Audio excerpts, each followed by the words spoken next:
Berikan kami roh hikmat, roh pengertian Tuhan. Kami mau membuka jiwa kami Tuhan, untuk kami mau menerima firman yang akan disampaikan. Mari berbicara Roh Kudus, pakai mulut lidah bibir hamba-Mu ini untuk menyampaikan firman Tuhan dan pesan-pesan Tuhan pada sore hari ini. Dalam nama Tuhan Yesus, mari semua yang merasa diberkati Tuhan katakan amin. Silakan duduk dalam hadirat Tuhan. Oke, shalom saudara-saudara semua. Ya, mukanya ceria semua ya. Semua sehat? Sehat. Semua senyum ya, diberkati. Amin. Oke, saudara, pada sore hari ini kita mau berbicara tentang temanya murid atau penonton. Temanya unik ya, murid atau penonton ya. Ya, jadi mari kita buka Lukas 9 ayat 23. Lukas 9 ayat 23. Ya, saya bacain ya. Katanya kepada mereka semua, di sininya Tuhan ya. Setiap orang yang mau mengikut aku, ia harus menyangkal dirinya, memikul salibnya setiap hari dan mengikut aku. Amin, saudara? Amin. Ya, suka ya. Oke. Ya, jadi waktu kita mau menjadi murid, kita harus apa? Harus 3 ya, menyangkal diri, memikul salib dan mengikuti Yesus. Yaitu yang dinamakan murid Yesus ya, menjadi murid ya, bukan menjadi penonton. Saudara, mau gak mau di sekitar Yesus itu kalau kita amati mesti ada 2 kubu. Yaitu kubu apa? Kubu orang yang menjadi murid dan yang satu kubu penonton ya, yang suka lihat mujizat yang dilakukan Yesus yang spektakuler. Ya kan, seneng ya kan dia, tapi gak mendapatkan apa-apa, cuma terbengong-bengong gitu ya, ngikutin Yesus cuma mau lihat ya, tapi gak mau untuk jadi orang-orang yang melakukan karya keselamatan itu, gak mau melakukan itu, cuma bengong nonton, wow keren, paling cuma gitu-gitu doang ya kalau penonton ya. Ya, jadi kalau penonton itu cuma mau melihat, menikmati, kadang-kadang mengkritik saudara, kadang menuntut, ya kan, kadang membanding-bandingkan, ya. Oh, pendeta itu kok gini ya, kalau di sana enggak, kok di sana kenapa enggak ada begini ya, gitu ya. Kadang penonton tuh gitu ya, ya. Waktu kebutuhan terpenuhi, happy. Penonton itu orang yang jadi penonton, waktu kebutuhannya terpenuhi, enggak ada masalah, dia semangat. Ya, kalau penonton kayak gitu. Tapi nanti kalau kena masalah, ada satu pergumulan, mulailah loyo, mulailah malas menyembah, mulailah malas berdoa, ya kan, mulailah mundur, ya. Kalau penonton kayak gitu, saudara. Ya, mulai meninggalkan, bahkan nggak jarang yang mulai pindah gereja, ya kan, nyari kejar-kejar hamba Tuhan, minta didoain. Itu penonton, saudara. Ya. Penonton itu jumlahnya banyak. Tapi Tuhan gak kenal satu persatu, saudara. Karena kalau penonton itu Tuhan, oh ya banyak yang datang. Coba lihat, kita berkaca di Alkitab ya. Di Alkitab itu kalau ada Yesus lagi gak sembuhin, penontonnya banyak berjubel-jubel. Emang Yesus kenal satu persatu? Kan enggak, ya kan? Yang dikenal Yesus siapa? Murid. Ya, yang dikenal Yesus murid, karena murid itu setia. Orang-orang yang setia yang ngikutin Yesus terus, itu yang Tuhan Yesus kenal, ya kan? Nah, itu. Kita buka Matius 28 ayat 17. Matius 28 ayat 17. Ya. Di sini perikopnya perintah untuk memberitakan Injil, ya. Ayat 17 berkata demikian. Ketika melihat dia, mereka menyembahnya, tetapi beberapa orang ragu-ragu. Nah, ini ya. Jadi memuridkan itu satu hal yang susah, saudara, sebetulnya. Tapi kalau orang itu dipenuhi Roh Kudus, memuridkan itu mudah. Karena pewahyuan yang dari Roh Kudus itu menyentuh sampai ke hati nurani, ya kan? Sampai ke roh. Pewahyuan itu datang, itu koneknya dengan roh. Roh kita bisa menangkap firman yang datang, pewahyuan, penginjilan. Tapi kalau cuma firman doang, kadang nggak bisa sampai di roh, cuma sampai di hati tok. Di pikiran, dipikir gitu. Nah, ini yang terjadi. ya yang terjadi. Banyak orang yang ragu-ragu waktu menyembah di gereja, ya kan, mendengar Injil, ya. Di sini jelas dikatakan di ayat 17, ketika melihat dia, mereka menyembahnya, tetapi beberapa orang ragu-ragu. Jadi nggak nyampe di roh, cuma nyampe di pikiran doang. Ini ya saudara. Terus kita lihat juga ayat kelanjutannya ya. Ayat 18, Yesus mendekati mereka dan berkata, kepadaku telah diberikan segala kuasa di sorga dan di bumi. Ya, jadi kita sebagai jemaat, sebagai orang yang mengikuti Yesus sebagai murid, kita jangan fokus dengan masalah, ya, tapi fokuslah kepada Tuhannya. Ya, jangan lihat spektakulernya mujizat, tapi lihat siapa pembuat mujizat itu. Kok bisa Yesus seperti itu? Ya, kita fokusnya kepada Yesusnya, kagumnya kepada Yesusnya. Ya, ayat 19.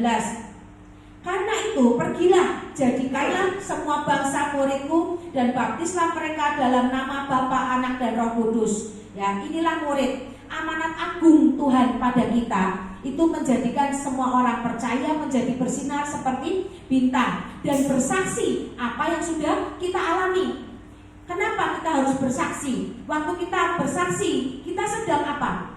Waktu kita sedang bersaksi, kita juga, roh kita tuh sedang mentransfer spirit supaya orang yang mendengar kesaksian kita mengalami apa yang kita alami. Ya, kalau kita nggak bersaksi, orang kadang nggak tahu.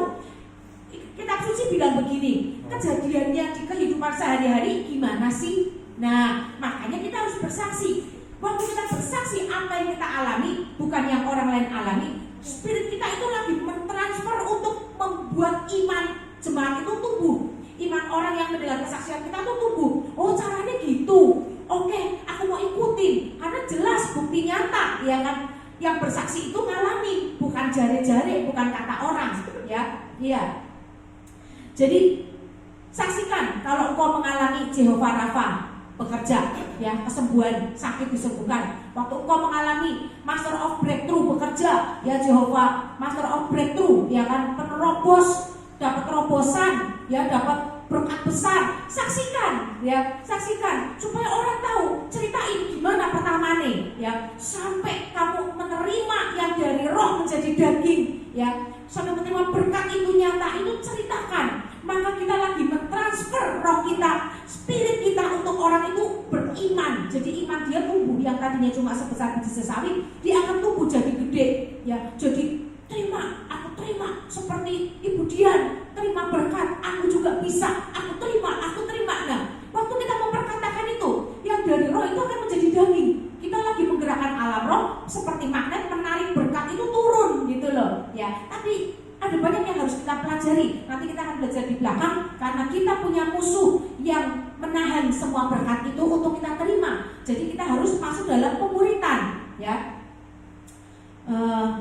Lalu yang ayat 20, dan ajarlah mereka melakukan segala sesuatu yang telah kuperintahkan kepadamu, dan ketahuilah aku menyertai kamu senantiasa sampai akhir zaman. Ya, jadi banyak jemaat atau pelayan Tuhan yang kadang itu sikapnya tuh nggak tepat, ya. Karena apa? Nggak bisa diajar, nggak mau dimuridkan. Jadi waktu ada Tuhan datang, berasa Tuhan datang itu nggak bisa merasakan gitu, ya, nggak bisa mengerti Tuhan lagi datang. Karena di sini jelas dikatakan penyertaan Tuhan. Aku menyertai kamu senantiasa sampai kepada akhir zaman. Nah, ada timing. Di saat kita waktu menyembah, kita terkonek dengan Roh Kudus, itu kita tuh berasa gitu, kayak ada Tuhan ya rasanya. Kok hatiku tiba-tiba hancur, aku rasanya kok kayak pengen nangis, kok kayak haru biru ya rasanya hatiku ya, kayak pengen lagi rindu banget sama Tuhan. Nah, itu Roh Kudus lagi hadir, saudara. Ya, Roh Kudus lagi hadir untuk menjamah kita, untuk terkoneksi dengan kita, saudara. Ya, keren banget pekerjaan Roh Kudus, ya. Semua orang itu tahu, saudara, ketika mereka melihat dia, tapi beberapa orang ragu-ragu, ya kan? Tapi udah, ya. Jadi Yohanes, jadi mereka tuh tahu Yesus itu nabi, tapi tetap salah motivasi. Mereka tetap nyari Yesus. Yesus pergi kemana tuh dicari, sampai naik perahu, didatengin ke sini nggak ada. Oh, berarti di sana. Pergi lagi naik perahu, saudara, bayar harga loh, mereka berbondong-bondong cari Yesus. Tapi ternyata untuk apa? saudara. Iya, untuk urusan perut, karena Yesus sekalinya khotbah, Yesus pasti memberi makan, ya kan, sama jemaat, ya kan, yang datang. Kita buka di Yohanes 6 ayat 14.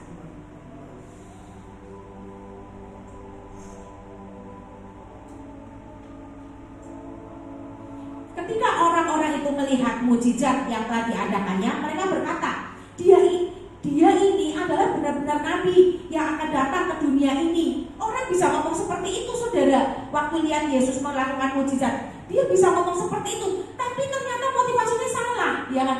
Perikopnya kan judulnya Yesus memberi makan orang banyak di atasnya, ya kan? Ternyata motivasinya itu sekalian dengerin firman, sekalian mau makan. Sebetulnya juga nggak apa-apa, saudara, kalau bagi saya. Cuma maksudnya gini, kalau kita datang ke satu ibadah, ke satu pertemuan, kita nggak bawa pulang rema, kita nggak bawa pulang pewahyuan, itu rugi banget gitu. Ya, ngapain kita buang-buang waktu? Ya nggak apa-apa, sekalian dapat makanan jasmani, sekalian dapat makanan rohani, itu bagus, saudara. Ya, saya juga seneng kayak gitu ya. Tapi ya itu kita harus dapat rema, kita harus dapat pewahyuannya, kita harus dapat firman Tuhan ngomong apa sore hari ini. Itu yang buat pegangan kita, ya.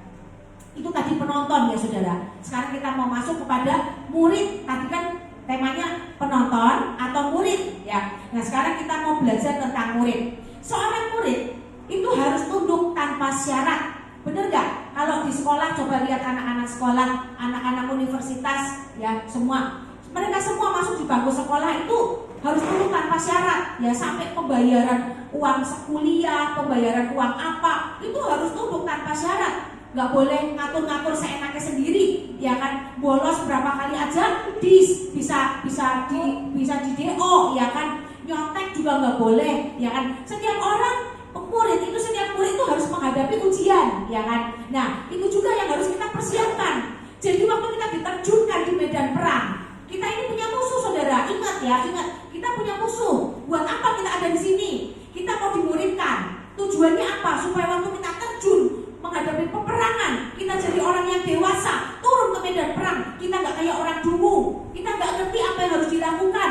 Aduh, aku ngalamin ini, aku kok begini, aku harus gimana, Tuhan? Bisanya nangis doang, ya. Jangan sampai kita jadi dungu seperti itu, saudara.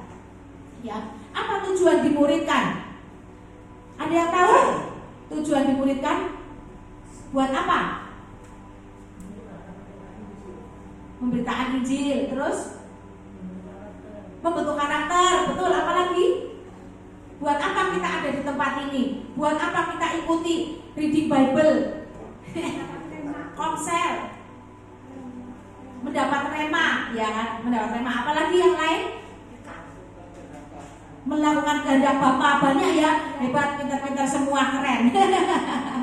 Oke, kita tambahi ya. Apa tujuan pemuritan? Kalau bagi saya tujuan pemuritan adalah melatih diri untuk mengandalkan Tuhan. Karena kita nggak bisa berjalan sendiri. Waktu kita berjalan tanpa Tuhan, tanpa dipimpin Roh, padahal musuh kita itu roh, saya yakin kita akan kalah. Menang pertamanya doang. Karena iblis itu adalah pembinasa. Dia itu ngangkat kita, memberkati pertamanya doang. Lama-lama kalau kita udah mulai dekat sama Tuhan, ditarik jatuh. Nah, itu iblis, ya, pekerjaan iblis. Jadi ini tujuan kita dimuridkan, untuk melatih diri mengandalkan Tuhan dalam setiap apapun yang kita hadapi. Ya, kita harus jalan sama Tuhan. Ingat, kita tuh harus ingat, ini yang sangat merema di saya, saudara. Saya mau jadi pemenang. Saya mau hidup saya diberkati. Saya mau anak-anak saya semua sukses. Ya, makanya saya melatih diri, melatih otot-otot rohani untuk terus berdoa. Ya, karena kemenangan orang Kristen dimulai dari apa? Dari doa. Kita nggak bisa berdoa kalau dengan benar, kalau kita nggak dimuridkan. Bisa aja doanya salah, saudara. Untuk jadi kita sekeluarga kita jadi pemenang, saya terus ingat ada musuh, waspada, waspada, waspada. Nah, di sini saudara, ya ini merema sekali buat saya, sehingga saya terus menempa diri, melatih dan belajar, dimuridkan melalui hamba-hamba Tuhan besar, ya, dalam GBI, dalam sinode GBI. Karena saya GBI, saya belajar dari beliau-beliau semua yang hebat, termasuk dari Gembala Sidang. Untuk apa? Supaya saya nggak dungu. Waktu saya menghadapi anak saya lagi tantrum seperti ngapain? Waktu anak saya diganggu sama temennya, saya harus ngapain? Saya nggak jadi orang dungu, saudara. Ya, ini yang saya latih, ya, untuk mengandalkan Tuhan. Ya, yang kedua, pemuritan itu akan mengubah karakter seseorang dari yang penakut, yang nggak bisa doa, jadi pemberani. Ya, yang berdiri, pemberaninya bukan cuma pemberani, saudara, pemberani yang tahu hukum dan ketetapan Tuhan, pemberani yang berdiri di atas ikat pinggang kebenaran. Jangan asal serang. Firman Tuhan berkata, kita bukan petinju yang sembarangan meninju, tapi kita adalah orang-orang yang tahu hukum dan ketetapan Tuhan. Sehingga kita mau melangkah, kita harus hati-hati. Benar nggak posisi saya? Jangan sampai saya melangkah tapi saya ketilang. Jangan sampai saya melangkah saya ditangkap polisi. Nah, itu bodoh, itu dungu, ya kan? Maka kita harus berdiri di atas ikat pinggang kebenaran. Kalau kita nggak tahu hukum dan ketetapan Tuhan, apa yang Tuhan boleh, mana yang nggak boleh, mana yang baik, mana yang jahat, ya, iblis bisa nangkep kita seperti polisi nangkep kita, ya. Jadi kita nggak jadi menang. Akhirnya kita ngulang lagi, ujian diulang lagi. Karena apa? Kita nggak lulus. Ya, ini. Ya, berdiri di atas ikat pinggang kebenaran dan terus mengenakan selengkap senjata Allah. Karena apa? Seperti yang saya tadi bilang, kita punya musuh, saudara. Kita punya musuh, ya. Musuh itulah yang akan menahan, ya, bahwa berkat itu nggak boleh turun ke kita, ya. Supaya apa? Supaya kita terus bisa ada di rel Tuhan, ya, di rel Tuhan. Terus kita mendapatkan perkenanan Tuhan. Waktu Tuhan berkenan sama kita, berkat itu bisa turun, saudara, ya. Nggak ditahan-tahan karena Tuhan lihat, wah ini luar biasa. Aku salut, ya, hebat loh, ya. Tuhan kagum sama kita. Maka berkat itu bisa turun. Kita nggak ngomongin bukan kita mau ngomong Injil kemakmuran, ya. Injil kemakmuran itu apa? Fokusnya itu transaksional. Injil kemakmuran itu fokusnya morotin Tuhan. Nah, itu Injil kemakmuran kalau bagi saya. Tapi kalau kita dimuridkan, kita layak mendapatkan berkat karena Roh Kudus, karena firman Tuhan bilang apa? Kita ada hari depan kita adalah hari depan yang penuh harapan. Hari depan yang penuh harapan include berkat, ya kan? Include kita cinta Tuhan, include hubungan kita dengan Tuhan itu benar, include kita bisa masuk ke surga, kita dibukakan pintu surga waktu kita pulang, ya. Include kita dapat pelayanan malaikat itu, saudara. Ya, jadi untuk mendapatkan apa? Keselamatan kekal, ya. Dimuridkan berarti apa? Dimuridkan berarti satu, rela diubahkan, rindu jadi lebih pintar dan cerdas, ya kan, sama kayak orang sekolah. Dimuridkan kan seperti itu, ya. Dimuridkan itu kalau secara rohani itu akan membuat akal budi terbuka, ya, akan membuat akal budi kita terbuka, ya. Kita bisa ngerti, ya. Waktu dapat khotbah yang keras nggak kepahitan, malah wah, untung hari ini aku dapat khotbah ini. Kalau enggak, aku bisa terperosok ke tempat yang salah, ke dalam pemikiran yang salah, ke dalam pengertian yang salah, ya. Khotbah itu mending keras kalian, saudara, ya. Kalau yang belum bisa terima khotbah keras, buka YouTube setiap hari, cari pendeta-pendeta yang khotbahnya keras, dengerin, latih diri, ya. Jangan tersinggung sama khotbah, ya, rugi sendiri. Karena iblis maunya apa? Tersinggung kok, habis itu tak tarik minggir, tak hajar, tak habisi kamu.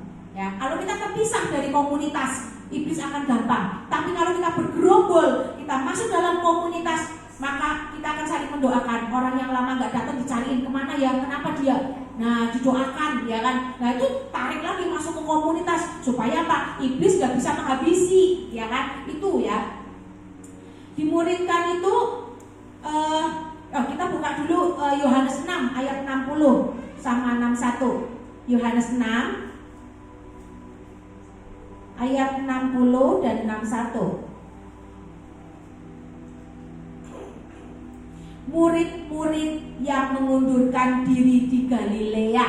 Ini saudara perikopnya, ya. Murid-murid yang mengundurkan diri di Galilea. Ya, kalau dengar khotbah keras, lihat, nggak usah penonton, jemaat aja langsung muridnya aja langsung mundur, saudara. Jadi orang yang mau diberkati butuh apa? Butuh kapasitas. Ya, orang yang mau diberkati, terima berkat, terima pencurahan Roh Kudus, terima apapun yang dari surga, itu butuh kapasitas. Karena penonton mundur itu biasa, karena dia memang gak cari Tuhan, dia carinya spektakulernya, ya. Tapi kalau murid sampai mundur, ini luar biasa, saudara. Dan ini sudah terjadi di zaman Yesus. Kita baca, ya, ayat 60. sesudah mendengar semuanya itu, banyak dari murid-murid Yesus yang berkata, perkataan ini keras, siapakah yang sanggup mendengarkannya?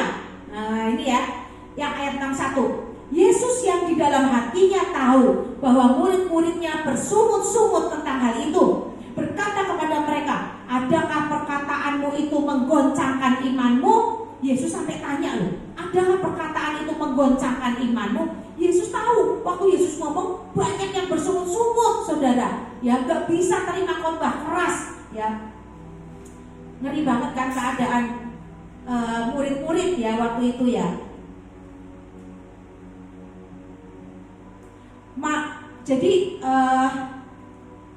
Jadi dimuridkan berarti apa? Yang kedua, mau dididik untuk bisa mengalami iman yang bertumbuh dan menjadi sempurna. Yang kedua itu, ya, mampu berjalan bersama dengan Roh Tuhan dalam tanda-tanda heran dan ajaib. Kalau orang nggak mau terima didikan keras, ya, dia nggak akan bisa insaf gitu. Dia nggak ada kayak belum kapok gitu, karena kayak orang dibelai-belai gitu ya, ada gitu ya. Jadi kalau keras kalian dia nak jelek gitu, wah iya, pas mau melanggar inget lagi, firmannya ngomong gini, saking kerasnya jadi terngiang-ngiang terus gitu ya kan. Itu bagus, itu mendidik saudara. Saya malah senang kalau ditegur keras, ya kan. Nah, saya pernah ditegur sama Pastor Thomas. Saya tanya, pastor, tolong kritik saya pastor, saya butuh dikritik.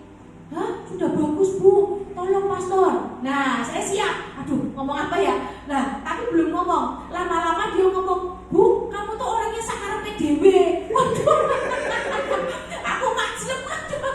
Iya, sakarepe dhewe ya. Tak pikir-pikir, bener loh. Lah dari situ saya terngiang-ngiang. Saya nggak mau sakarepe dhewe terus. Saya harus belajar disiplin. Saya harus belajar ikuti apa kata alur, harus gimana alurnya, step by step saya harus ikuti. Saya nggak mau sakarepe dhewe, ya saya mau berubah gitu, saya mau konsisten, ya kan, nggak mau sak menake dhewe, seneng ya dilakukan, nggak ya wes. Nah itu saya nggak mau. Saya mulai melatih diri untuk saya tuh konsisten, saudara. Misalnya satu contoh, kasih renungan harian, saya mulai konsisten kasih. Kalau Pastor Thomas yang khotbah, ya saya kasih khotbah, pokoknya kasih makan jemaat, kasih makan rohani kepada jemaat. Itu saya lakukan konsisten, saudara. Jangan sampai bolong. Kalau saya sibuk sekali, siang nggak apa-apa, pokoknya saya kasih makan. Itu saya lakukan konsisten. Itu nggak mudah, saudara. Itu berat loh. Kadang nggak dapat gitu. Apa Tuhan yang mau disampaikan? Apa Tuhan nggak klik-klik gitu. Nemu ayat juga nggak bisa nemu, saudara. Butuh konsentrasi, butuh fokus, ya kan. Butuh Roh Kudus berkuasa dulu atas saya supaya saya bisa menyampaikan pesan Tuhan melalui renungan harian. Ya, itu saya latih, saudara. Lah, saudara juga harus ikuti saya. Kalau ditegur, jangan marah. Jadikan itu cambuk supaya kita tuh jadi lebih baik, ya kan, mengalami pertumbuhan, ya kan. Nah itu, ya. Kita buka 1 Korintus 4 ayat 20. Ini banyak ayat ya, saudara. 1 Korintus 4 ayat 20. Sebab kerajaan Allah bukan terdiri dari perkataan tapi dari kuasa, ya. Sebab kerajaan Allah bukan hanya terdiri dari perkataan doang, ya, tapi dari kuasa. Firman Tuhan betul, tapi juga harus praktek iman. Maksudnya itu ya, saudara. Nah, di sini kan tadi saya berkata, ya kan, mengalami pertumbuhan yang sempurna, mampu berjalan bersama-sama dengan Roh Tuhan dalam tanda-tanda heran dan ajaib. Ayatnya ini, ya, 1 Korintus 4 ayat 20, ya. Ini, ya, terdiri dari kuasa. Kita belajar praktek iman, ya, saudara. Kita buka lagi Matius 17 ayat 20. Matius 17 ayat 20. Ia berkata kepada mereka, karena kamu kurang percaya, sebab aku berkata kepadamu, sesungguhnya sekiranya kamu mempunyai iman sebesar biji sesawi saja, kamu akan berkata kepada gunung ini, pindah dari tempat ini ke sana, maka gunung ini akan pindah dan tak akan ada yang mustahil bagimu. Ya, jadi enak banget kalau kita dimuridkan. Ya, Matius 17 ayat 20. Kita harus perkatakan iman ini. Ya, kita buka Matius 17 ayat 20, perkatakan, firman-Mu berkata Tuhan dalam Matius 17 ayat 20, aku mau praktek iman. Perutku yang lagi sakit sembuh demi nama Tuhan Yesus. Sembuh, sebab kerajaan Allah bukan terdiri dari perkataan, tapi dengan kuasa. Maka dengan kuat kuasa Yesus aku bekerja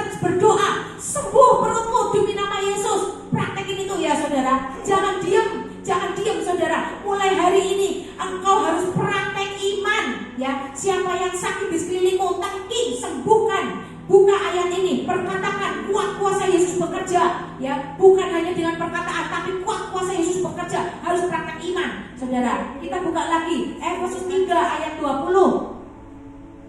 Efesus 3 ayat 20, saya bacain. Bagi dialah yang dapat melakukan jauh lebih banyak daripada yang kita doakan, ya, atau pikirkan, seperti yang ternyata dari kuasa yang bekerja dalam diri kita, ya.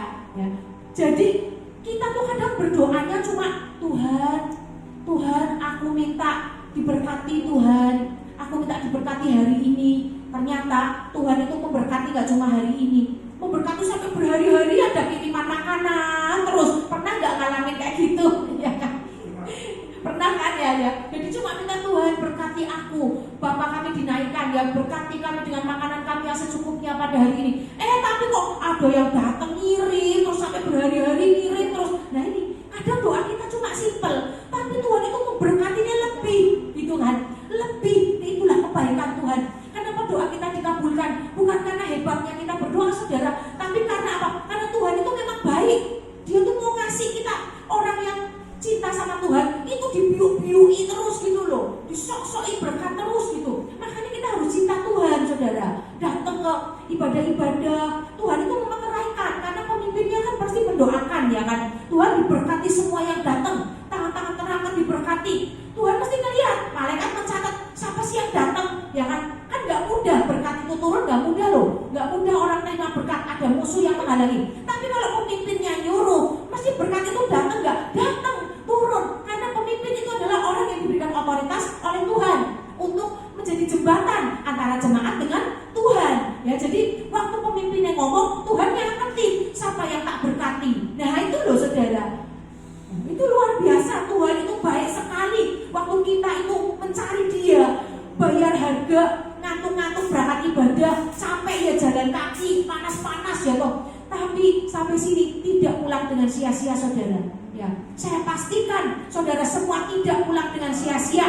Ya, amin, saudara. Amin. Ya, oke.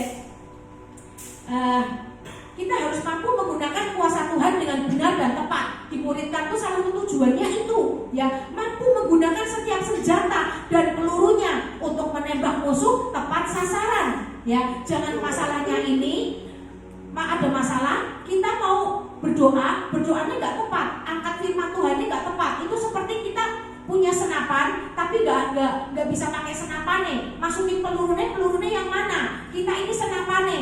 Mulut kita ini senapannya, mulut kita ini pistolnya. Lah pelurunya apa? Pelurunya firman Tuhan.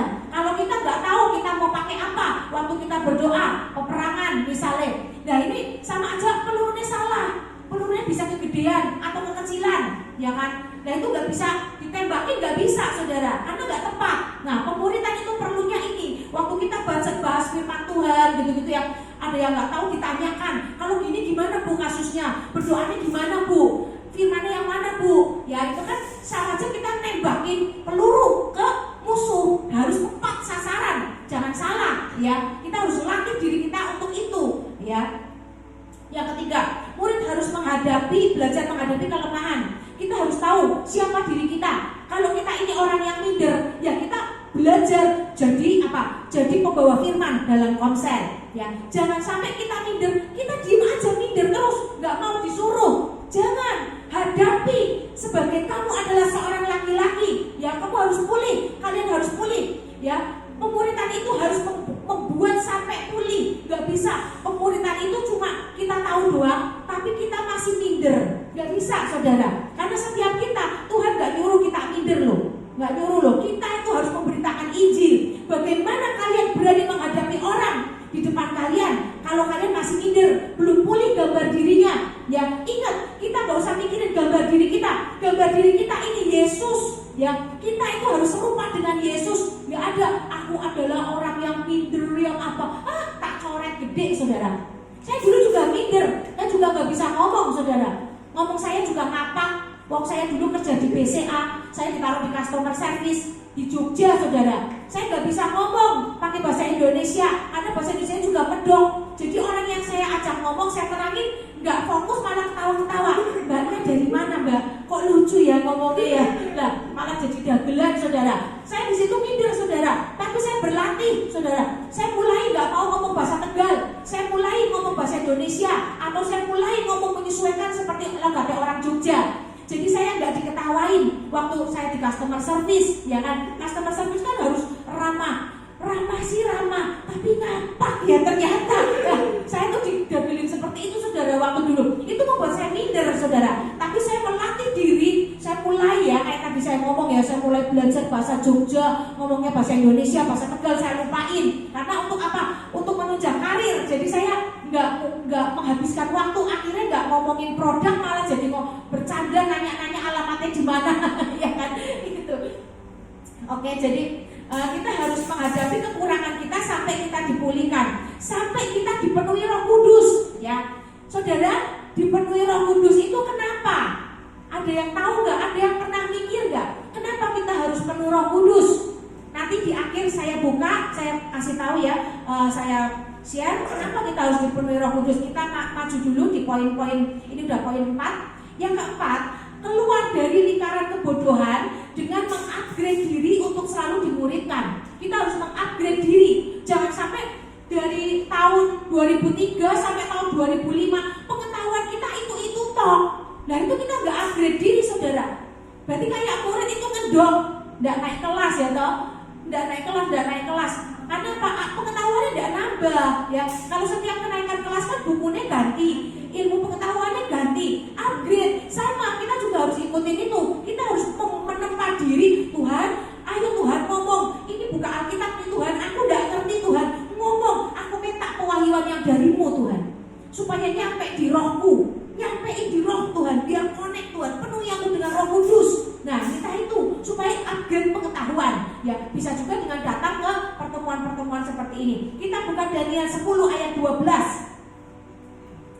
Daniel 10 ayat 12. Lalu katanya kepadaku, janganlah takut Daniel, sebab telah didengarkan perkataanmu sejak hari pertama engkau berniat untuk mendapat pengertian dan untuk merendahkan dirimu di hadapan Allahmu. Dan aku datang oleh karena perkataanmu. Saudara, betapa menakjubkan ayat ini, saudara. Saya baca ayat ini kaget, saudara. Ternyata waktu kita itu punya niat, itu mendatangkan pelayanan malaikat, saudara. Kita nggak usah minta pelayanan malaikat. Kalau kita punya niat untuk mencari Tuhan, merendahkan hati, sungguh-sungguh minta pengertian sama Tuhan ya. Tuhan, aku nggak ngerti. Gimana sih Tuhan sebetulnya Tuhan? Aku pengen lebih lagi mengenal Engkau. Aku pengen melihat Engkau Tuhan. Misalnya, kita punya niat nih, kerinduan. Itu mendatangkan pelayanan malaikat loh, saudara. Coba baca ya. Lalu katanya kepadaku, nya itu siapa? Malaikat, saudara. Itu, kalau Anda baca seluruh dari Daniel 10 ini, keren banget, saudara. Jadi di sini malaikatnya ngomong, lalu kata malaikat kepada Daniel. Ini kan Daniel menceritakan, janganlah takut Daniel. Malaikatnya ngomong gitu, sebab telah didengarkan perkataanmu sejak hari pertama engkau berniat untuk mendapat pengertian. Daniel pengen lebih mengerti tentang Tuhan, tentang penglihatan, tentang surga seperti apa. Ya, itu mendatangkan pelayanan malaikat. Tuhan mengutus mengutus malaikat menuju kepada Daniel, saudara. Ajaib kan? Saya takjub. Wow, Tuhan, keren banget ya. Berniat untuk mendapat pengertian dan untuk merendahkan dirimu di hadapan Allahmu. Dan aku datang oleh karena perkataanmu. Daniel merendahkan diri dengan cara apa? Berpuasa. Daniel ambil doa puasa 3 minggu. Di Alkitab dikatakan, nanti buka di rumah Daniel 10, pelajari. Dia ambil doa puasa 3 minggu. Lalu dia ingin untuk mendapat pengertian. Langsung Tuhan utus malaikat menuju kepada Daniel. Tapi ada yang menghalangi, iblis, saudara. Dia menghalangi malaikat itu. Malaikatnya berperang sampai selama 21 hari peperangannya. Disinilah saya ngerti, ternyata kalau doa kita gak dijawab-jawab, ada malaikat yang sedang berperang, ditahan. Ya, itu saudara. Makanya kita harus naikkan doa peperangan untuk membantu pasukan Tuhan, menaikkan poin-poin. Seperti kita ada di pengadilan, kita punya bukti-bukti, kita tahu pasal-pasalnya. Ya, tidak ada perbuatan kita yang melanggar hukum, sehingga kita bisa memenangkan perkara ini, saudara. Ya, kita harus ngerti itu. Malaikat yang mau menuju ditahan sama Raja Persia. Habis itu ditahan lagi loh. Malaikat itu ternyata di sini saya ngerti. Ditahan pertama ditahan Raja Persia. Habis itu bawahnya saudara ditahan oleh apa? Raja Yunani. Ya Raja Yunani bicara apa? Hierarki iblis. Jadi iblis itu main keroyokan saudara.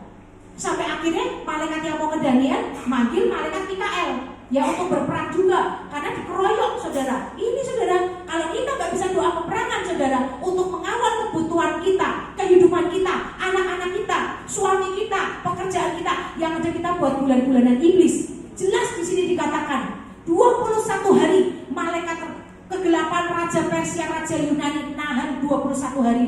Malaikat Tuhan itu berperang lagi. Habis lawan Raja Persia, lawan lagi malaikat kegelapan dari Yunani. Ngeri banget saudara, saya baca ini, saya takjub saudara. Ya jadi niatmu untuk lebih mau kenal Tuhan itu mendatangkan pelayanan malaikat saudara. Ya, kita yang kelima, belajar masuk. Kenapa kita dimuridkan? Kita harus yang kelima, belajar masuk ke medan perang. Karena kita punya musuh yang bukan darah dan daging, yang siap menghabisi kita. Kita buka Daniel 10 ayat 13. Ini yang tadi saya bilang, Daniel 10 ayat 13. Pemimpin kerajaan Persia berdiri 21 hari lamanya menentang aku. Aku di sini siapa? Malaikat yang diutus kepada Daniel. Tetapi kemudian Mikael, salah seorang dari pemimpin-pemimpin terkemuka, yaitu apa? Malaikat sorga juga, malaikatnya Tuhan Mikael itu datang menolong aku, ya, dan aku meninggalkan dia di sana berhadapan dengan raja-raja orang Persia. Kalau baca ke bawahnya lagi ada peperangan selanjutnya lagi saudara di Daniel 10 ini, luar biasa sekali ya. Yang keenam, kenapa harus dimuridkan? Murid harus siap diutus dan murid harus berdampak ya. Orang yang diutus sama yang enggak beda saudara. Makanya untuk kita diutus, kita harus tertanam dalam satu wadah. Karena pemimpin akan tahu seberapa kekuatanmu, akan mengukur, menghitung kekuatanmu seberapa. Waktu kau diutus, kamu pasti disertai Tuhan. Gak mungkin orang diutus, Tuhan mengutus lewat pemimpin, Tuhan gak menyertai. Beda sama orang yang gak diutus, yang cuma melayani biasa, ya, melayani biasa, gak ada pengutusan. Itu beda, gak ada penyertaan Tuhan, kecuali kamu berdoa, ya, minta penyertaan Tuhan. Tapi kalau kau diutus, kau gak berdoa nih, kadang gak berdoa, lupa berdoa, itu sudah ada perlindungan Tuhan, sudah ada tudung Tuhan. Karena Tuhan mengutus itu berarti menyertai. Salah satu kalau kita pengen disertai Tuhan, masuk dalam pelayanan, di mana kamu tertanam, di situ lalu kamu masuk dalam pengutusan, itu disertai Tuhan, saudara. Orang-orang yang diurapi, yang disertai Tuhan. Caranya apa? Melayani Tuhan, ya. Yang ketujuh, kenapa dia harus dimuridkan? Murid membawa bendera sekolahnya dan gurunya. Ya, kalau tanya kamu sekolah di mana?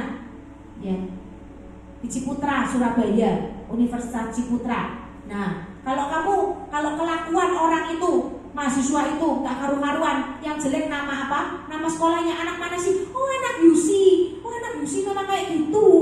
Nah itu loh. Ya, jadi kita harus menjaga nama baik gereja kita, saudara. Ya, jadi, harus menjaga nama baik gereja kita, nama baik pemimpin kita. Ya, jangan sampai kita tuh membocorkan kapal sendiri. Ya di rumah sendiri ngejelek-jelekin gembalane, ngejelek-jelekin pemimpinnya, ya. Terus aku ngomongnya sama orang lain dari gereja lain. Orang gereja lain jadi ngomong, oh ternyata iya aja tuh dalamnya gini loh. Nah itu membocorkan kapal sendiri, ya. Padahal seorang murid harus membawa nama baik alma maternya, ya benar kan?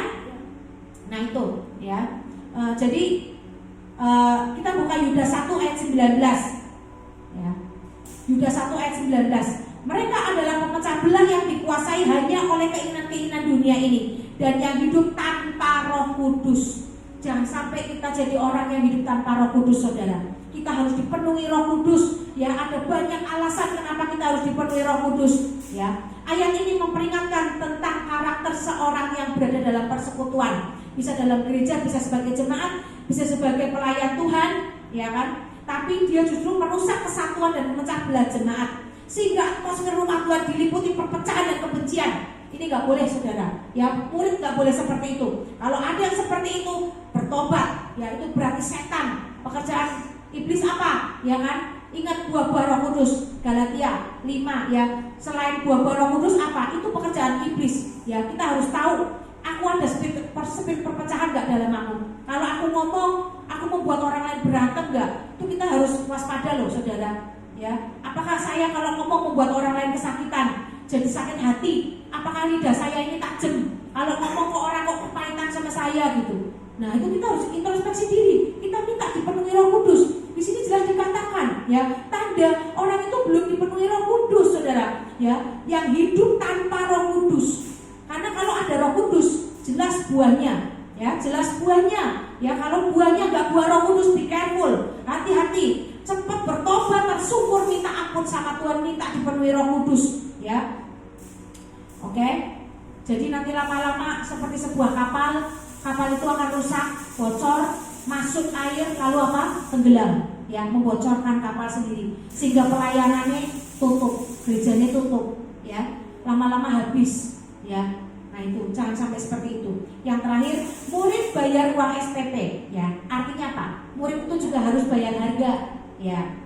Jadi kita buka Yosua 1 ayat 8. Murid harus bayar harga. Ya, kita buka Yosua 1 ayat 8. Ada yang bisa bacain? Mungkin Yosua 1 ayat 8. Ya, jadi ini intinya, sekalipun belum melihat mukjizat, tetap di tempat, tetap setia, tetap jadi murid, tetap melakukan karya keselamatan. Walaupun belum melihat mukjizat, walaupun kita lagi dalam pergumulan besar, tetap kita melakukan karya keselamatan.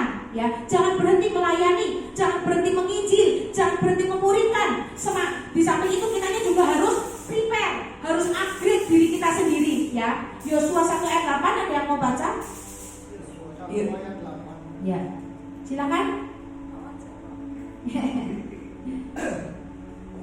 Yosua 1 ayat 8. Janganlah lupa memperkatakan kitab Taurat ini, tetapi renungkanlah itu siang dan malam, supaya kamu tidak hati-hati sesuai dengan segala yang tertulis di dalamnya.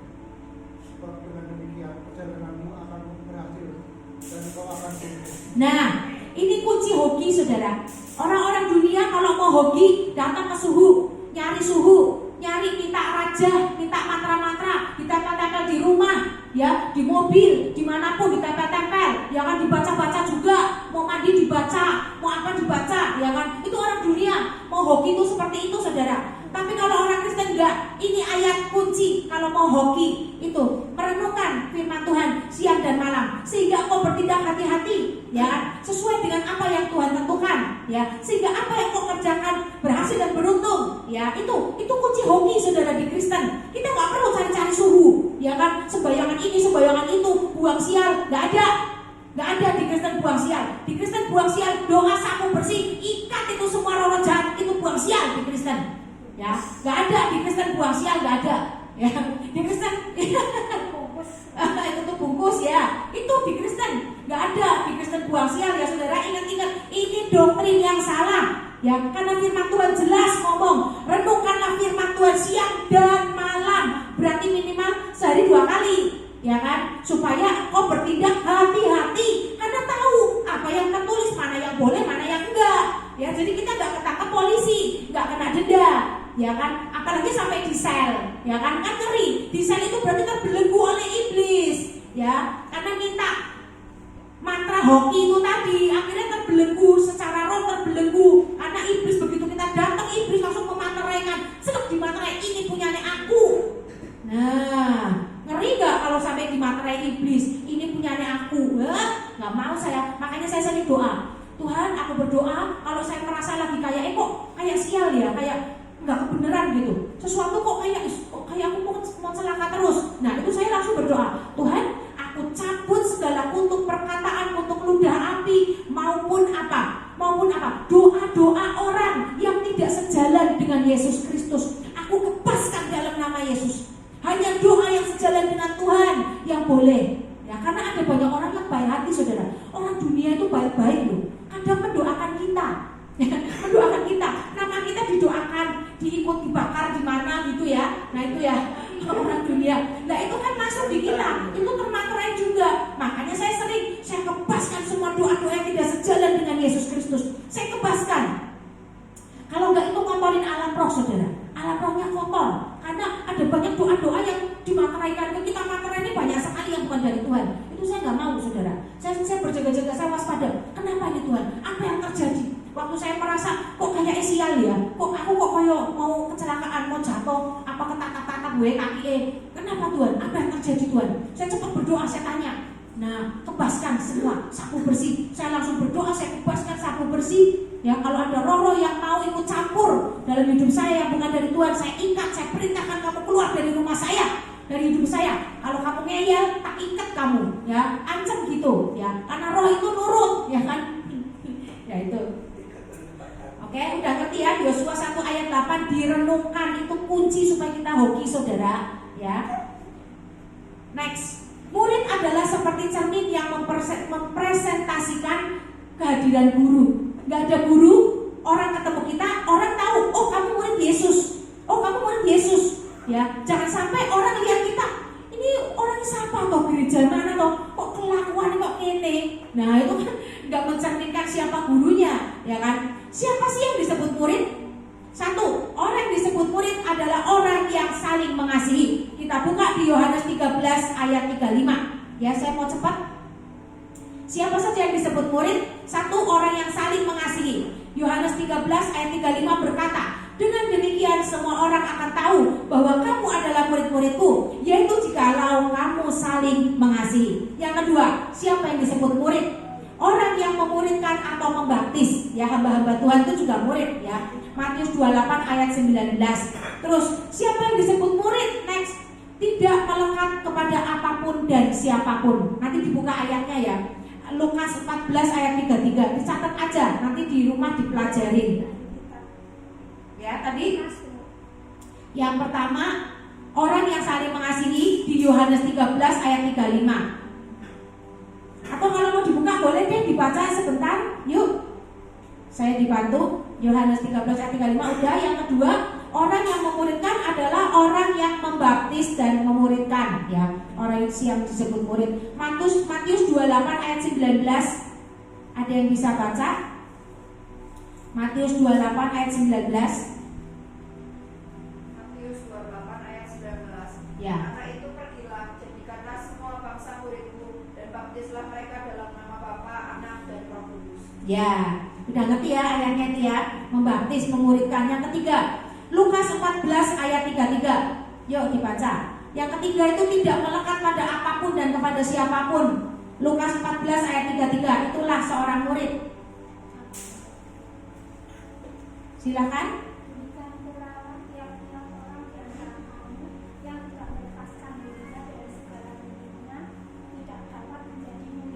Nah itu ya, masih terikat sama miliknya ya. Jadi mau dimuridkan susah karena ada yang mengikat. Lah mau aku nek gitu, mau aku nek ini, aku belum cukup iman. Lah nggak bisa lah, nanti aja lah, akhirnya nggak jadi, ya kan? Jadi itu bukan murid yang seperti itu, ya. Yang keempat, yang berbuah banyak dan manis. Dalam Yohanes 15 ayat 8, berbuah banyak dan manis. Ada yang sudah buka? Siapa yang disebut murid adalah orang-orang yang berbuah banyak dan manis. Yohanes 15 ayat 8, silakan dibaca. Yohanes 15 ayat 8. Dalam hal inilah Bapakku dipermuliakan, yaitu jika kamu berbuah banyak, dan dengan demikian kamu adalah murid-muridku. Nah tuh jelas ya, dengan demikian kamu adalah murid-muridku, ya, yang berbuah banyak dan manis. Yang kelima, yang hatinya penuh belas kasihan, itu murid Yesus. Buka Matius 10 ayat 42. Supaya kita tahu siapa sih yang disebut murid itu, ya kan? Kita semua ini ada banyak loh jemaat Tuhan. Tapi siapa yang disebut murid? Yaitu tadi kriterianya. Ya, Matius 10 ayat 42. Silakan dibaca. Matius 10 ayat 42. Dan barang siapa memberi air sejuk secangkir saja pun kepada salah seorang yang kecil ini, karena ia muridku, aku berkata kepadamu, sesungguhnya ia tidak akan kehilangan upahnya daripadanya. Tuh kan, yang hatinya penuh belas kasihan, ya. Tuhan itu suka banget ya orang seperti itu, ya. Yang keenam, orang yang memikul salib dan mengikut Yesus, ya. Itu adalah murid. Buka Lukas 14 ayat 27. Lukas 14 ayat 27. Silakan dibaca. Barang siapa tidak memikul salibnya dan mengikut aku, ia tidak dapat menjadi muridku. Nah tuh, syaratnya jelas. Untuk jadi murid harus memikul salib dan mengikut Yesus, ya. Oke, sudah jelas ya. Itu tadi ada kriteria murid, ada 6 tadi ya. Terus Yang terakhir saya mau sampaikan cepat aja, kenapa kita harus dipenuhi Roh Kudus, saudara? Ya, kenapa kita harus dipenuhi Roh Kudus? Penting banget kita untuk connect, ya, untuk kita bisa menangkap apa yang Tuhan mau, untuk bisa waspada. Oh, ada musuh datang, ya. Itu kenapa kita harus dipenuhi Roh Kudus? Ya, itu supaya itu bisa connect, ya. Ya, jadi supaya roh kita untuk bisa melakukan amanat agung. Kita harus penuh Roh Kudus supaya bisa melakukan amanat agung, yaitu membaptis, memuridkan dan sebagainya tadi yang di atas, ya. Itu ada di Matius 28 ayat 15, ya. Terus bagaimana? Yang kedua, kenapa harus penuh Roh Kudus? Agar kita bisa sampai di garis akhir, saudara. Kalau kita nggak dipimpin dipenuhi Roh Kudus, destiny kita gagal. Kita nggak bisa. Misalnya nih, kamu jadi pemimpin rohani, nggak bisa sampai garis akhir, nanti di tengah-tengah keluar, saudara. Ya, akan pindah pelayanan atau pindah gereja, gitulah, nggak bisa sampai garis akhir. Ya, yang ketiga, agar kegerakanmu tidak liar, maka kita harus dipenuhi Roh Kudus. Ada orang yang kegerakan Roh Kudusnya liar, katanya ada Roh Kudusnya tapi liar. Ya, orang yang penuh Roh Kudus gak liar. Waktu dia ada di atas mimbar, dia jadi WL misalnya, lagi jadi WL, semua lagi ini, ya. Padahal di situ ada pemimpinnya. Dia cuma WL biasa, bukan pemimpinnya. Tiba-tiba langsung tumpangin tangan jemaat-jemaat, turun dari mimbar tumpangin tangan. Itu liar, kegerakan Roh Kudus, bukan Roh Kudus, kegerakan roh yang liar. Makanya kita nggak boleh seperti itu. Ya, kita lihat ada nggak otoritas di atas kita. Kalau ada, serahkan kepada otoritas. Kita jangan bergerak karena ada otoritas. Ya, itu nggak boleh seperti itu. Makanya harus penuh Roh Kudus. Kalau orang nggak penuh Roh Kudus, ya gitu, kegerakan rohnya liar, nggak ada penundukan diri, merasa aku, si aku, ya kan? Mau tampil, mau ditepuk tangan, mau dikatakan, wah keren ya kamu, peka ya peka. Padahal orang yang tahu itu bukan peka, itu pemberontakan, saudara, bibit pemberontakan karena liar, tidak ada penundukan diri. Yang keempat, kenapa harus penuh Roh Kudus? Agar bisa membedakan yang benar dan yang jahat. Yang kelima, agar bisa kenal Yesus dengan benar. Ya, lihat di transfigurasi Yesus, buka Matius 17 ayat 4. Ada yang bisa buka? Matius 17 ayat 4 ini bicara tentang transfigurasi Yesus. Jadi tubuh kemuliaan. Ya, jadi supaya bisa kenal Yesus dengan benar. Roh itu perlu dipenuhi, perlu connect dengan Roh Kudus. Ya, coba dibaca Matius 17 ayat 4. Kata Petrus kepada Yesus, Tuhan, betapa bahagianya kami berada di tempat ini. Jika Engkau mau, biarlah aku dirikan di sini 3 kemah, 1 untuk Engkau, 1 untuk Musa, dan 1 untuk Elia. Nah, ya itu.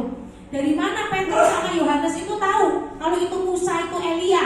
Padahal dia ada di perjanjian lama loh, Musa sama Elia. Kenapa kok di gunung itu waktu Yesus berubah jadi tubuh kemuliaan? Kenapa murid-murid Yesus tahu itu rohnya Musa, itu rohnya Elia? Ya kan? Karena apa? Gak perlu kenalan, saudara. Kalau roh itu udah saling kenal, ya. Jadi itulah kenapa kita harus dipenuhi Roh Kudus supaya kita tahu waktu ada iblis datang nih. Kok aku damai sejahteranya hilang ya? Roh Kudus akan pimpin. Berdoa. Nyembah. Ya, itu ya. Itu karena roh itu saling kenal. Ada roh jatuh di sana, langsung damai sejahtera kita hilang. Nah, Roh Kudus memimpin berdoa, nyembah. Nah, itu ya. Waktu kita ketemu seseorang, kok kayak aku nggak asing ya, orang ini siapa Tuhan orang ini. Nanti Roh Kudus kasih tahu, dia mempelaiku. Nah, ternyata dia adalah orang yang suka duduk di kaki Tuhan, mempelainya Tuhan. Jadi kita nggak usah tahu siapa dia, kita nggak usah ngomong, nggak usah ini. Tanya sama Roh Kudus, siapa dia Roh Kudus. Roh Kudus akan singkapkan. Penipu, pernah saya datengin, lagi ibadah didatengin seseorang, dikenalin, ini orangnya begini, wah ngomongin. Saya bilang, tapi kok hati saya gak damai sejahtera. Saya berdoa, Tuhan singkapkan siapa dia Tuhan. Tiba-tiba Roh Kudus ngomong, penipu, dia seorang penipu. Benar saudara, saya diem. Oh, saya cuma gitu toh. Oh, udah. Tapi saya amatin dia. Waktu dia ngomong macam-macam, saya gak respon. Iya Pak, thank you ya, bentar ya, saya mau ngurusin ini. Tak tinggal saudara. Karena Roh Kudus ngomong jelas, dia penipu. Bener. Setelah berapa hari saya ketemu dia di jalan lagi apa gitu loh. Pokoknya terbuktilah omongan itu ya. Saya nggak perlu sebut orangnya. Tapi disinilah kita harus dipenuhi Roh Kudus untuk apa? Supaya kita tahu ya, kita nggak mudah dikecoh sama orang ya kan. Nah itu. Yang keenam, supaya kita bisa percaya akan janji Tuhan. yaitu masa depan yang penuh harapan. Kalau enggak, kita enggak akan kuat, saudara.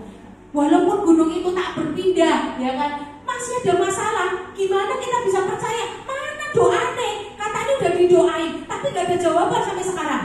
Nah itu loh, kalau kita penuh Roh Kudus, kita akan bisa bertahan loh. Kita akan punya kekuatan, kita akan punya roh yang menghibur kita sampai kita melihat yang dari roh jadi daging. Ini saudara, kita harus penuh Roh Kudus. Kalau enggak, kita enggak akan kuat, saudara. Kita enggak akan kuat melihat janji Tuhan. Mesti yang ada kita mundur, kita kebaperan, bisa-bisa kita kena sakit penyakit, akhirnya mati rohani dulu, habis itu mati fisik.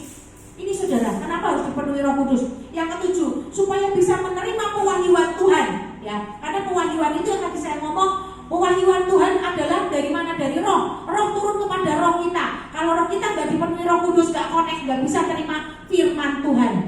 Tuhan ngomong kita nggak ngerti, saudara. Itu ya. Yang kedelapan, agar mampu mengendalikan keinginan mata, keinginan daging, keinginan keakuan hidup. Ada pengendalian diri. Makanya harus penuh Roh Kudus. Yang kesembilan, agar kita bisa setia dan percaya Tuhan dengan benar. Kalau enggak, kita enggak akan setia, bisa murtad, saudara. Bisa murtad oleh karena pergaulan sama orang-orang yang ngomong tawaran-tawaran, bisa menjual Yesus. Ya, itu kenapa kita harus penuh dengan Roh Kudus. Yang kesepuluh, agar kita bisa merepresentasikan Kristus. Waktu tumpang tangan, orang itu sembuh. Waktu kita berdoa, belenggu-belenggu iblis lepas. Itu saudara, ya, kita tetap setia, kita tetap taat, menundukkan diri. Itu kita merepresentasikan kehadiran Yesus. Orang lain lihat Yesus dalam kita. Yang 11, karena penginjilan dimulai dari roh. Kita menginjil bukan dengan mulut loh. Kita menginjil harus dipenuhi Roh Kudus dulu. Kalau nggak akan bisa ngena ke orang itu. Karena apa? Ada banyak gangguan. Ya, dilalang ngantuk, ya, dilalang lapar, jadi pikirannya bayanginnya panganan wae. Ya toh, wis bayangke aku ngeleh, aku pengen bakso, pengen mangan mie ayam, pengen opo ya toh. Toh penginjilan kayak gitu, kita harus penginjilan itu kepada roh. Jadi kita harus penuh roh dulu. Ya, libatkan Tuhan. Ada yang lapar ya. Oke. Bentar lagi kita makan ya.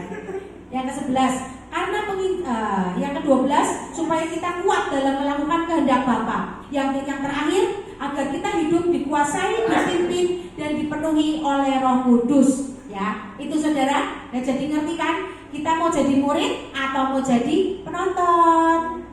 Murid. Siapa yang jadi murid? Iya. Siapa yang mau jadi penonton? Nggak ada. Oke ya, jadi murid semua ya. Oke, siap. Yuk kita berdoa dulu.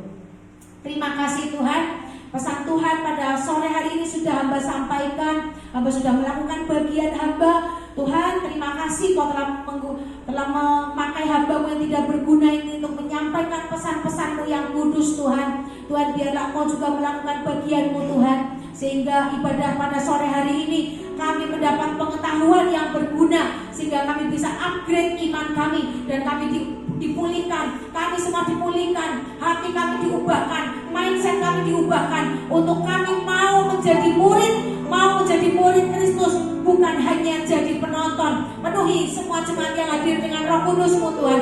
Penuhi semua jemaat yang hadir dengan Roh Kudus-Mu. Penuhi Tuhan, penuhi Tuhan, supaya semua bisa menjadi murid, supaya semua berkenan di hadapan-Mu, semua bisa menyenangkan hati-Mu, semua bisa berbuah Tuhan, berbuah banyak dan manis dalam nama Yesus. Semua bisa terima berkat, semua bisa terima berkat, semua bisa menang dalam peperangan, sehingga semua yang dari roh bisa diterima oleh kami semua menjadi daging, semuanya menjadi nyata. Kami terima dengan nyata demi nama Tuhan Yesus. Terima kasih Tuhan, kami berdoa Tuhan, roh Tuhan terus bekerja atas seluruh jemaat yang hadir dalam nama Tuhan Yesus. Terima kasih Bapa di dalam sorga. Demikianlah firman Tuhan, kami mengucap syukur pada malam hari ini. Haleluya, puji Tuhan. Amin. Silakan berdoa syafaat. Mari kita siapkan hati kita saudara, kita mau bersyafaat bagi nama Tuhan. Terima kasih Tuhan, terima kasih Bapa.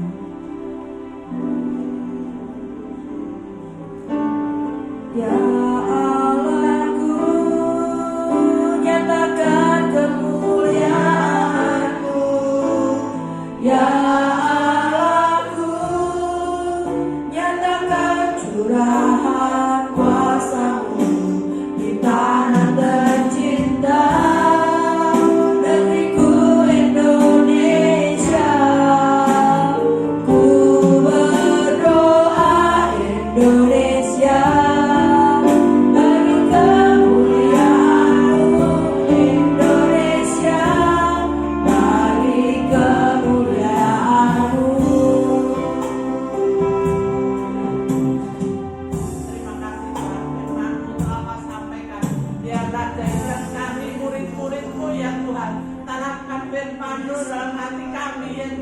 biar kami boleh melakukan segala rencana kehendak atas pribadi kami masing-masing Tuhan.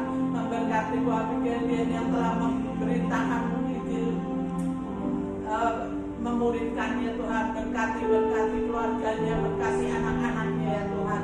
Terima kasih Bapak. Saat ini kami berdoa untuk Indonesia ya Tuhan. Ya, terima kasih dan bersyukur Tuhan. Kau telah peliharakan kami sampai saat ini ya Tuhan. Kau telah peliharakan, biarlah tuntunanmu menyertai Indonesia. Segala yang bukan dari Tuhan, segala roh untuk makar-makar kami sapu bersih Tuhan. Biarlah kasih kami yang menyertai Indonesia, Shalom untuk Indonesia. Kami bawa juga Pastor Thomas Chandra dalam tangan-Mu Tuhan. Biarlah kemanapun dia melayani, dimanapun dia ya Tuhan akan pakai, biarlah pimpinan-Mu campur tangan-Mu menyertai ya Tuhan. Untuk bungkus kemanapun dia pergi ya Tuhan, untuk bungkus dengan kuasa darah Yesus, berikan hikmat daripada Engkau. Segala yang bukan dari Tuhan kami tolak, kami sapu bersih dalam nama Yesus. Biarlah ya Tuhan Engkau pakai Tuhan, boleh menjadi berkat dimanapun berada. Biarlah ya Tuhan, kami minta setiap santan ini FLC dimanapun berada, 5.000 jiwa bagi kemuliaan nama-Mu. Bangku-bangku kosong yang tempat ini Kau isikan dengan jiwa-jiwa yang Tuhan atas